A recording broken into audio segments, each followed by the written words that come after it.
Lauren Fix, and welcome to another episode of His Turn, Her Turn. But today we have a special His Turn. It's Al Vazquez. Al Vazquez. It's a pleasure, So good like to see always, is to be with you, Lauren. Yes. Today we are in Italy, or we're not. Oh, I wish. Milan. Oof. Oh, that would be wonderful. But no, we're here at M1 track in Pontiac, Michigan. If you haven't seen the track, it's a private track, and some of these really cool garages Oh my God, I behind love you it. are I impressive. want to move. I want to move in You there. could move in there. It's fantastic. It's Just need some fantastic. cool cars down below. Or some journalist cars. That's it. Like these two Maseratis. That'd be The totally Ghibli and the Levante. cool. Right, and so these are two of the 4 vehicles that they have available, 6 vehicles they have available, right? Right. 2 of them. And for me, driving them, I've been in them before, but never driven like today. I think I'm in love with the brand, with the history. The Italian, the heritage. I Yeah. think the racing heritage.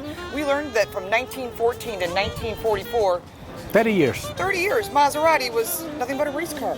Incredible. That's incredible. Incredible. So, there are a lot of race car manufacturers out there that do things like that, like Pratt & Miller, and they go off and do other things, and Roush.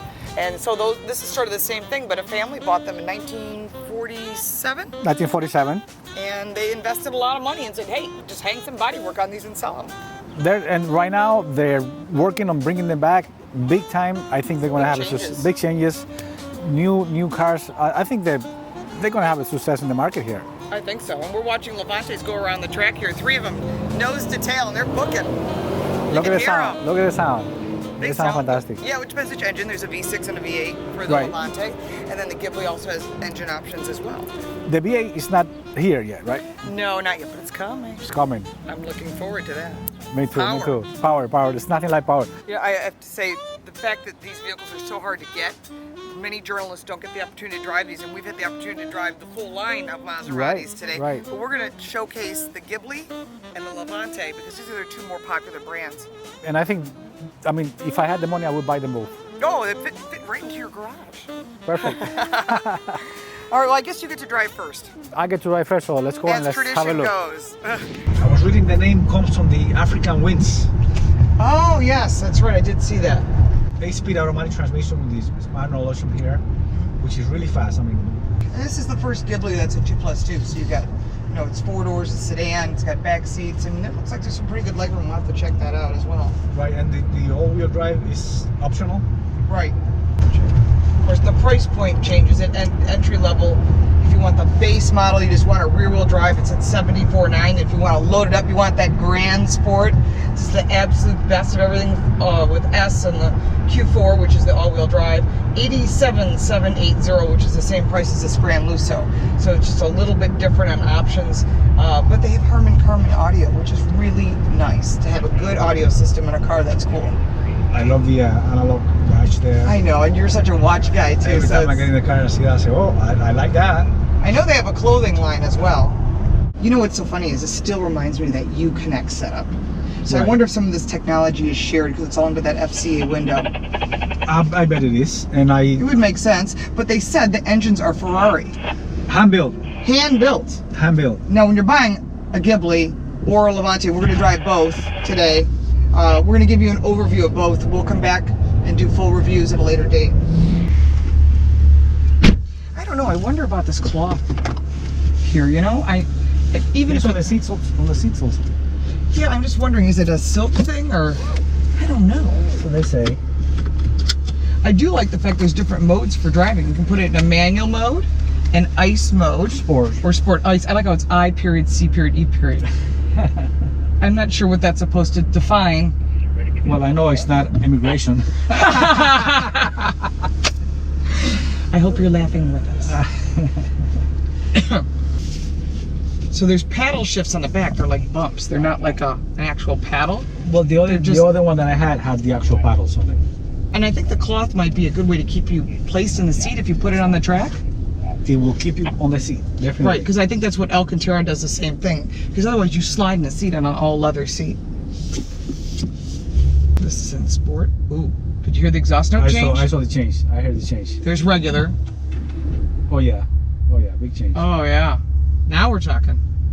Because they have some sort of a sound enhancement package on this car. Well, yeah, that means it runs to the speakers and they match the sound of what you think it should sound like, which really infuriates me. Yeah, that infuriates me too.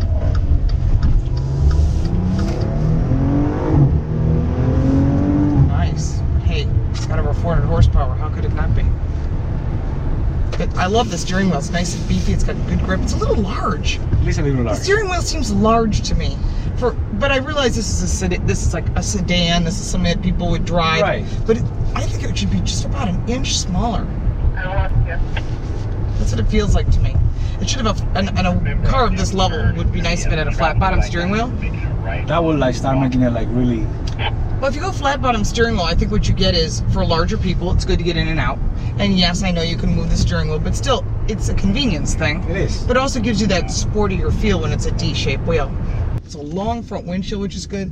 It's interesting. This is the sill. It's called is high on this car. It is high. But I think that has to do with safety features. I don't think that is. I see that a lot, like in the Camaro, same type of thing. Really high door sill. So I think that might be part of it. But I'm seeing more consolidation. I mean, I have a Ford GT, and everything's on the steering wheel. Everything. And you don't just start it like a car. You have to, press buttons in this whole procedure and startup procedure. And so everything is, even turn signals have been put into the steering wheel. Wow. So I think that's something, you're starting to see that more consolidation. I'm sure it's more expensive to replace, but it's also probably more packaged.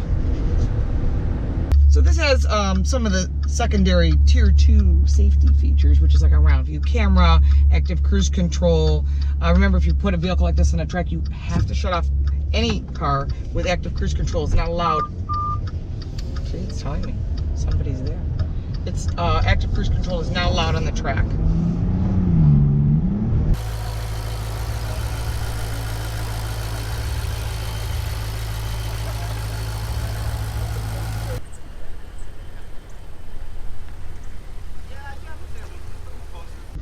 Well, inside the Levante. This is completely different. This is very reminds me of a Cayenne right away. It's in that price point of the Cayenne, that $80,000 range. And it has a Stelvio feeling also. I like the Stelvio because it's all that in a compact package.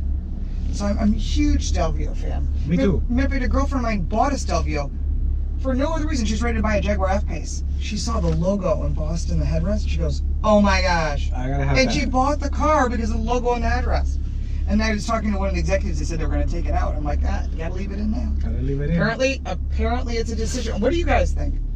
I mean, is the logo an important thing embossed in the headrest? I mean, it's like it's nice, but your head is there. I know you don't see it, but you see it when you're not sitting, and if you don't have a passenger, I think it's classic. I mean, right. I love the bright blue. There's some really cool colors, and the black wheels look great. We're in a Grand Lusso. Base price is $81,980. Is that the price? You can load it up to $91,800 if you buy the S model. Oof, there you go. But that gives you the 20-inch machined polished wheels. That's nice. It's all about the look. That's nice. Although I tell people, you live inside the vehicle when you drive it. You're not driving on the outside of the vehicle, so you may see it, but this is where you live. Named after a warm Mediterranean wind. There you go. It's not the African, this is the Mediterranean wind. Yes, the other one is the African wind. This is the Mediterranean wind. So if you've been to the Mediterranean and you know the winds, it's called Levante, apparently. It's called Levante. Beautiful. Yeah. I like that too. But both cars have 50-50 weight distribution, so I think that's a big thing. And they both have Harman Kardon, so if you own a Maserati Ghibli, maybe you'd like to have a Levante next to it in the garage. You gotta be a real serious Maserati fan. But if you've got an old Bora or an old Ghibli, those are beautiful cars. I like the exhaust note. I love it. It sounds great. I hope it's not manufactured. There's nothing that tears my head out more than manufactured sound. And you're hearing it in the Camaros and the Mustangs. It's funny, I have a Audi RS5 that I have an aftermarket exhaust on. It's so loud because it's the last of the V8s. It's so loud that it's louder than most of the cars made today. I think the V8s are going to be gone soon. I think you're going to see it in a lot of SUVs. Sadly, I think everyone's worried about fuel economy because the government's going to bill you otherwise. So the EPA and corporate average fuel economy. Right. And until things change, this is like the 80s revisited. Everybody's going turbo. Everybody's creating, if you remember the 80s and some of the cars they built, I mean, they had a Mustang with a 2-liter turbo, and that was 2.3-liter turbo. And those are ones that were like, that's what the car was. I mean, you had a 5-liter, it was always available. But I can't see Chrysler jumping it. I mean, they're doing Demons and Hemis. I know. So I think they may offer it, but I think the take rate's going to be less because they're going to push the better fuel-efficient cars because they need to offer it in order to not get billed by the government. And the bill is steep. So they're all trying to meet that battery plug-in thing, whether you buy them or not, and the take rate is very low, 2%, and they're making it because they have to. Again, this large steering wheel. I don't know if I'm a fan. This is bigger than the one on my Cayenne. I know you love the clock. No, I love the clock. This one is different than the other. I like it. I like it better, actually. It looks more like a watch. Yeah. It's like the same size as one of your cool watches. That's what I say. I hope they will give us one so I can put it on. Oh, yeah. Yeah, that would be cool. You'd have to find out case for it in a van, but that would be pretty awesome. I'm lowering the chassis because I can. In sport mode, it should lower. You would think that would be the standard thing, I do like that everything's wrapped in leather. I think that's really classy. Owning a Cayenne every day, this is a higher ride without question. This is more of a Range Rover height ride. That's an initial sense that I get, and it feels like a bigger vehicle. I think it might be. And it's very wide inside. Look how much space. Yeah, there's tons of space. Yeah, I hate to be picky, but the turn signal should be a little softer. I mean, we drove a Volvo in here, and it had a quieter turn signal. Just little things, little details. Those are things I think when you buy a car at this price point, you should be able to have. You should be able to have that. It should be standard. You shouldn't even have to think about that as being standing out. But overall, I mean, it does in sport. It doesn't have that same performance that the Ghibli had. But I think it's a different vehicle. This is It's much bigger. This is. I've got a family. Maybe I'm a real estate agent. Maybe I'm a businessman who wants to take people for a ride to lunch. You'll be impressed. That's a hot car. I think the big thing with Maserati is the heritage, and we're going to see more product coming from them, and they're very excited, and they're investing a lot of money. And we'll get chances to review them. I've been talking to executives, and all the jurors will be getting invites to more test drives, so we'll have full reviews of these cars when we get a little bit more than 20 minutes in each car. For me, it's important, otherwise you are blind. Yeah, if you're not going to get the people that are influencing people like you to make decisions, then they're missing the boat. And some manufacturers are just a little behind on that. But the fact that they realize that now, and what they've done with Alfa Romeo and the brand, and the sales are up, this is all good. So we've got a lot of other reviews. You review cars. If you want to see it, I do one or two every week. Yeah, I do 2 a week as well. And then I do a 4-Minute Friday. Every Friday we talk about what's going on in your automotive world. And we love your comments. We do reply. I know you do as well. Follow us on Instagram and social media. I have to say, these cars were a lot of fun. We got to drive them on the track, in autocross, in the rain, on the street. So we've really got an experience today, and I think what we need is more time in each vehicle. I think that's the real answer. Yeah, I hope we get that soon. Yeah, on each one. I hope we get that to do that soon. I mean, a full day, yes. And we should ride together. Oh, we should We're ride riding together in a couple other vehicles, and I'm looking forward to it.